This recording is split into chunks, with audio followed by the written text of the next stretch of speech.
here in Acadiana is Ollie Bear. Hey guys, we are back. We're here in Lafayette at Community First Bank talking to Troy Wayman from One Acadiana. You know, I've learned so much just in our brief conversations earlier.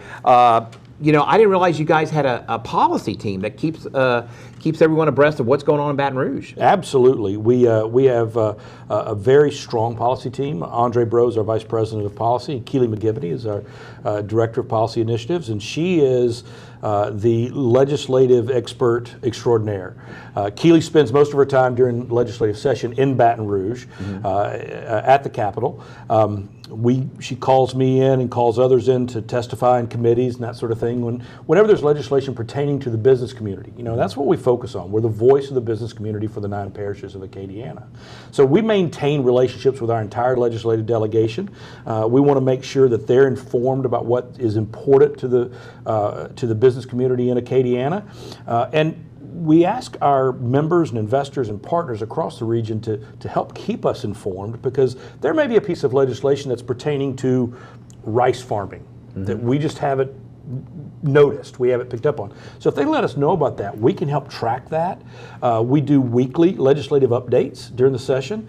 Every Monday we have a new legislative update that comes out. And then recently we started a program that we're really excited about called 2 Minutes That Matter.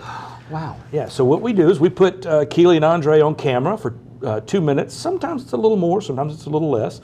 And they basically give a snapshot of what's going on in the legislature at the time, so that people can be aware of it. You know, the legislature and legislative sessions can be overwhelming. It's a little bit daunting to a lot of people. They don't understand, maybe they don't understand exactly how it all works. You've got, you know, hundreds of bills that are filed. No one can read all of those bills.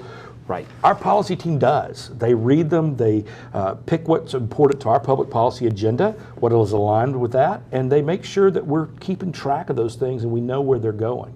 This legislative session, we had some significant bills that pertain to economic development, one of which was the reorganization of LED, the Louisiana Economic Development, under the leadership of Susan Bourgeois, the new Secretary of Commerce. That bill is going to be signed by the governor, and we're very excited about it. It got through, and you know, it's a step in the right direction. We're more excited about economic development now than we ever have been. I'm so excited about this because I tell you what, when it comes to legislation, you really need someone to kind of hold your hand to get through it. And I love that One Acadiana does this. This is, look, if you've ever read a bill, you can't read a bill. It's almost impossible to read. Hey, you know what? We're going to go back to you guys in the studio.